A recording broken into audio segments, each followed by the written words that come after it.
Imagine the roaring 1920s, a time of rapid economic growth, booming stock markets, and widespread optimism.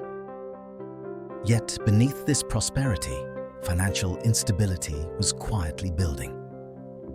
In 1929, inside the greatest crash in Wall Street history, Andrew Ross Sorkin unravels the causes and consequences of the most devastating market collapse in US history. This book not only offers a vivid historical account, but also provides invaluable lessons for investors, policymakers, and anyone seeking to understand the risks and patterns of financial markets today. 1929, the year that changed America forever. A roaring economy, soaring stock prices, and dreams of endless prosperity, all shattered in a single catastrophic week. Today, we're diving deep into Andrew Ross Sorkin's 1929, Inside the Greatest Crash in Wall Street History, to explore how it happened, who was involved, and what lessons we can learn from history. The 1920s, known as the Roaring Twenties, were a time of innovation, wealth, and cultural transformation. The economy was booming, and the stock market became the symbol of the American dream. But beneath the glittering surface, cracks were forming, cracks that would eventually lead to disaster. So, what caused the crash? Several factors combined to create a perfect storm. Investors were buying stocks on margin, meaning they borrowed money to invest. This amplified profits, but also amplified losses. When the market wavered, panic spread quickly. Low interest rates encouraged more borrowing and risky investments. Essentially, the market was primed to collapse. There were very few rules to protect investors or prevent unethical practices. The financial system was operating on trust, and it wouldn't last. By late 1929, the stock market was a bubble ready to burst.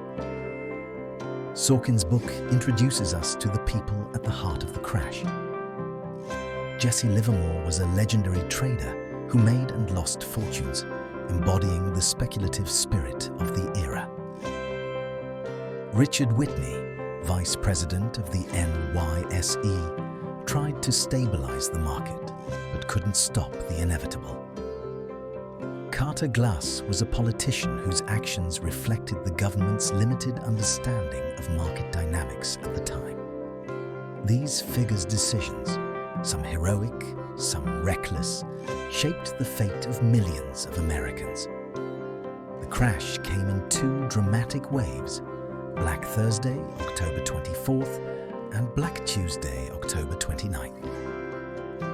On Black Thursday, panic began as prices fell sharply. Bankers tried to prop up the market, buying millions in stocks to restore confidence. On Black Tuesday, the market collapsed completely, wiping out billions of dollars in wealth. Millions lost their life savings overnight. People who had borrowed heavily were financially ruined. The dream of endless prosperity evaporated in a single week. The consequences were devastating. Banks failed. Unemployment soared. Families lost homes and savings. Sorkin doesn't just focus on numbers. He shows the human cost, the despair that gripped the nation. The crash didn't just destroy wealth. It shattered confidence, trust, and the sense of security Americans had felt during the Roaring Twenties. In response to the crash, the government finally acted. The Banking Act of 1933, also called the Glass-Steagall Act, created protections like the FDIC and separated commercial and investment banking.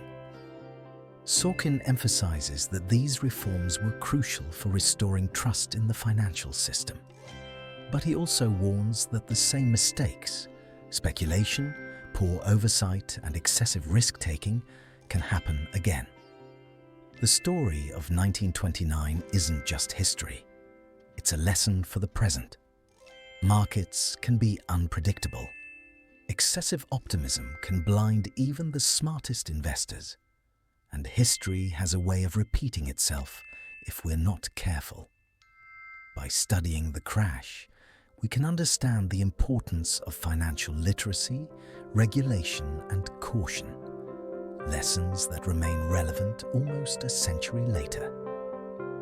Andrew Ross Sorkin's 1929 isn't just a book about a market crash. It's a story of human ambition, greed, fear, and resilience. It reminds us that behind the numbers and the headlines are real lives, real consequences, and lessons we can't afford to forget. If you found this video insightful, make sure to hit the like button, subscribe, and comment below with what lesson from 1929 you think is most important today. And remember, history doesn't just repeat itself, it teaches us.